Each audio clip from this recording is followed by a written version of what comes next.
You found yourself on another edition of Let 'Em Know Kings United, and on today's episode, you cannot beat the LA Clippers with 3 players.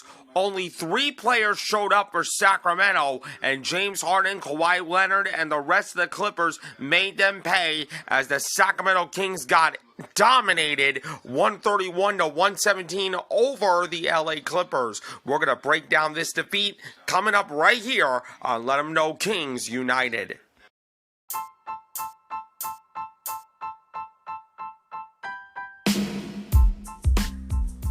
And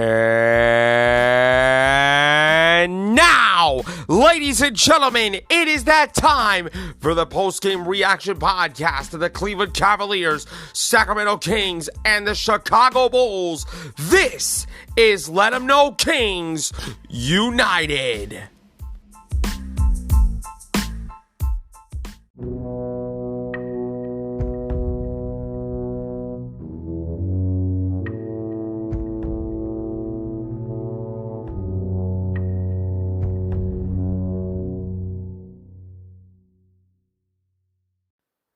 Let 'em know, Nation. You know what time it is. Welcome to another edition of Let 'em Know Kings United, your Cleveland Cavaliers, Chicago Bulls, and Sacramento Kings post-game reaction podcast. And I am your host, Skylar Weisberg. Thank you so much for tuning into this amazing show that I have for you today. As a reminder, you can find Let 'em Know Kings United, which is 100% completely free and available on Amazon Music, Google Podcast, iHeartRadio, Radio Public, Spotify, Pandora, and wherever else you want to listen to this show.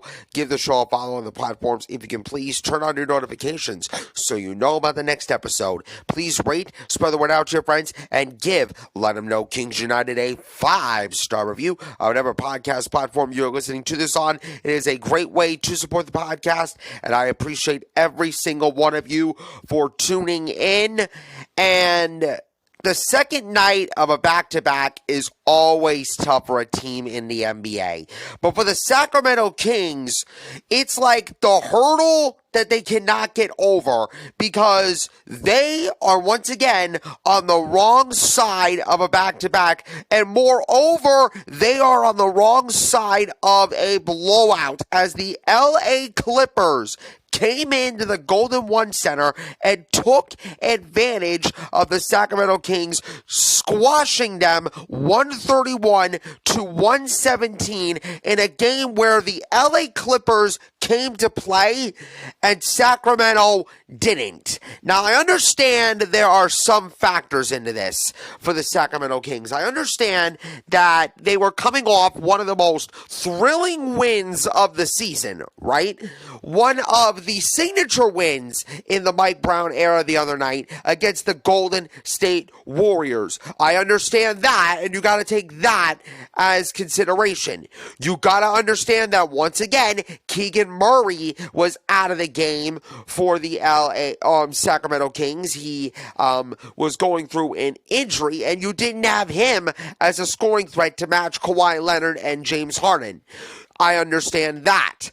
But the thing about the Sacramento Kings is they are not going to be one of the contenders like they said they are going to be if they don't know how to get through back-to-backs. Because on the other hand, on one hand, the Sacramento Kings just got their butt whooped. They trailed by 25 early in the third quarter and never got closer than 13 points after that. The biggest problem for the Sacramento Kings was on offense. And I saw a team that had no energy, a team that was settling, and a team that didn't really read the scouting report on the LA Clippers, because if I was Mike Brown, I would have told the Sacramento Kings that the LA Clippers are one of the most vulnerable teams in the paint.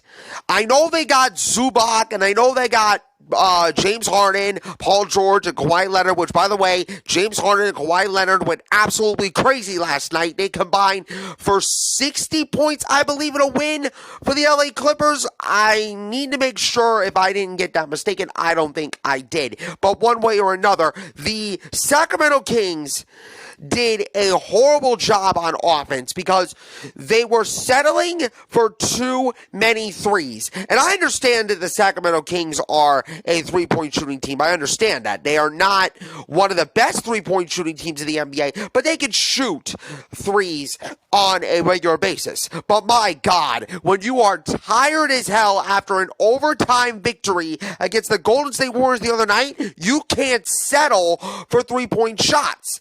And I feel like the Sacramento Kings were too busy settling for threes instead of following the game plan. They did a horrible job of execution tonight. The Golden One Center was absolutely on mute silent all night long, basically. The Clippers sucked the energy out of the Kings, and the Kings, in my direct opinion, sucked the energy out of the Golden One Center. Mike Brown kept it a buck. Kept it honest. He said, man, that was a butt whooping. They did everything they needed to do to come in here and get a win. Speaking of the LA Clippers. And speaking of the Clippers, all 5 LA starters scored in double figures. Something that Kawhi Leonard said it's key to getting the Clippers going consistently. This was a get-right game for the LA Clippers in some ways because I believe that the Clippers are starting to figure it out. Kawhi Leonard said after the game, it's not about just me, Paul and James or Russell Westbrook. It's about the whole collective group. There's going to be nights where I'm double teamed or the defense isn't letting me play. I have to allow myself to let them win the game. We did a good job of getting into our spots, being aggressive. The Clippers still made their mark offensively, but defensively as well, limiting the Kings to 22 assists while forcing 14 turnovers. At one point, the LA Clippers had only 1 turnover. I think they finished with only 2 or 3 turnovers. I need to check the stats, but that's crazy to me. That's crazy to me, especially given the fact that the Sacramento Kings are in a back-to-back, and the LA Clippers had a ton of rest coming into this game, and they have a back-to-back going tonight against the Golden State Warriors with Steph Curry. So I want to see how the Clippers respond to their second game of the back-to-back. They probably might do better than the Sacramento Kings, but nevertheless, Kawhi Leonard said, or I should say, Tyronn Lue said that the LA Clippers adjusted their game plan unlike the Denver game. We changed defenses a couple of times in that first half, and our team did a good job with understanding what we're trying to do. It was a lot different from the Denver game, and the Clippers were coming off a 113-104 loss Monday to the Nuggets, who played without Nikola Vucevic, or Nikola Jokic. I'm sorry. Why am I speaking of Nikola Vucevic from the Bulls? An absolute bum. But anyway, the Kings or the Clippers were the more aggressive team. And I was watching a film session about how the Sacramento Kings played on defense. They did a terrible job on the defensive side of the ball. They were not switching. They were not reading screens. They were not getting over. They were not hedging screens. The LA Clippers were dominating in the paint, while the Kings didn't know how to play defense for the most part. The LA Clippers did a good job of setting screens from the block, and I thought the rotation, the hedging, and the switching for the Sacramento Kings was absolutely abysmal. Absolutely abysmal. And you know what's also absolutely pathetic? Only 3 Kings showed up for Sacramento last night. You could argue only 2. De'Aaron Fox and Sasha Vezenkov. That's it. You can argue Malik Monk, but he is always going to produce coming off the bench. De'Aaron Fox was the only Sacramento King that locked in. Now, I understand that De'Aaron Fox is really good. And I understand that he scored 40 points for Sacramento. But he cannot be the only guy on the Kings that is locked in every game. It is a team effort in the NBA. And I know the second night of a back-to-back is really hard for the Sacramento Kings. But De'Aaron Fox was like, get on my back, Sacramento. And at times, I thought that De'Aaron Fox was the only Sacramento King that came to play. Sasha Vezenkov helped too, but it's rough. It's rough when the Kings are settling for threes and not executing their game plan and playing really poor defense. But it's also really tough at the same time when the LA Clippers came into the Golden One Center, executed their game plan. Everybody was hitting their shots, mostly James Harden and Kawhi Leonard. So at the end of the day, when I look at this game is this: the Clippers did what they needed to do to get a win over a really good Sacramento Kings team, and Sacramento just had an off night. It's not the off night that they had in Houston where they got the brakes blown out of them. It's just a really bad night after a really big win. The Kings are still a good team. 10-7 is nothing to sneeze at if you're Sacramento. It's still early in the season. But you got another matchup coming up with the Clippers December 12th at LA. So I expect the Sacramento Kings to make a whole lot of adjustments going into that game. But it was just a bad night for the Sacramento Kings on both ends of the floor. And credit to the LA Clippers. They took advantage, and Kawhi Leonard and James Harden went absolutely crazy. I mean, there's nothing you can do to stop that. 53% from the field for the LA Clippers compared to 46.5% for Sacramento. 50% from three for the Clippers, 31% for the Sacramento Kings. The free throw percentage, the Kings did better. 85% for the foul line. At least that's an improvement. At least the Kings won the rebounding battle, 47-37. But the assist numbers were in favor of the Clippers, 28-22. The turnovers, 14 turnovers for the Sacramento Kings compared to only 7 for the LA Clippers. The Clippers were much more of a disciplined team than the Sacramento Kings. The point off turnovers, 13 points allowed for the Sacramento Kings, while the Sacramento Kings only scored 5 points off of the Clippers' turnovers. That's really bad. That's really bad. Another thing that was really bad, the points in the paint. The Clippers were much more the aggressive team than the Kings. They dominated the paint 58-48.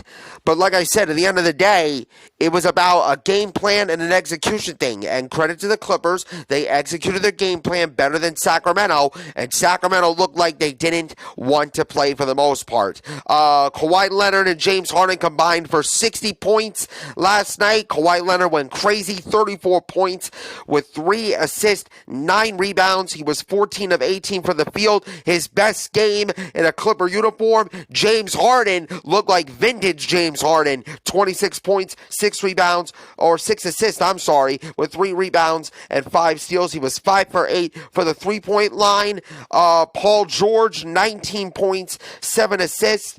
Terrence Mann got some really good scoring production out of the lackluster Sacramento Kings defense. 18 points, 3 rebounds, and an assist for him. As far as Sacramento, De'Aaron Fox was the only guy that came to play. The only starter that came to play, rather. 40 points with 5 rebounds and 3 assists and a block. What else can you say? De'Aaron Fox is just that damn good. Domantas Sabonis, he laid a damn egg tonight. 11 points, 5 rebounds, 3 assists. Not what you expect from a guy who is supposed to be one of the best centers in the NBA, one of the best playmaking centers in the NBA. Domantas Sabonis, that's just a bad night for him. That's just a bad night. Malik Monk, you already know what he can do off the bench, 15 points with 4 rebounds, 2 assists. He tried to be a spark plug, but his efforts came up just short. And Sasha Vezenkov, another good game off the bench for him.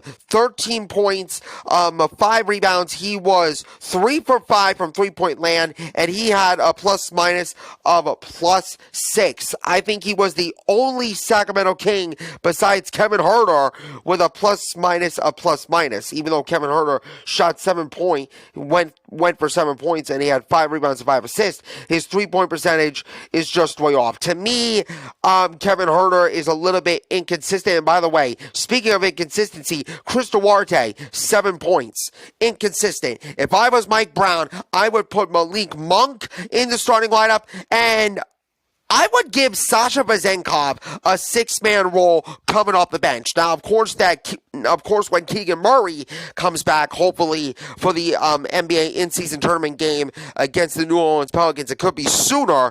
Maybe that could change. But for right now, if I was Mike Brown, I would give Malik Monk starting lineup minutes. But I understand how Malik Monk rolls. He loves Malik Monk coming off the bench. It's not a knockoff from Mike Brown. It's just a suggestion. All credit to the Clippers. They took care of business, but it was just a bad night for Sacramento. But I guarantee you, Sacramento will learn from this, they will grow from this, and they will be a better team because of this. I expect better effort from the Sacramento Kings going in to the next matchup against the LA Clippers, and I believe that is what is going to happen. But they are in for another tough task on Saturday against the reigning defending undisputed NBA champion Denver Nuggets. So Mike Brown has a lot of work to do getting the Kings ready for that matchup, but I expect the Sacramento Kings will come ready and will come prepared for that one. I hope.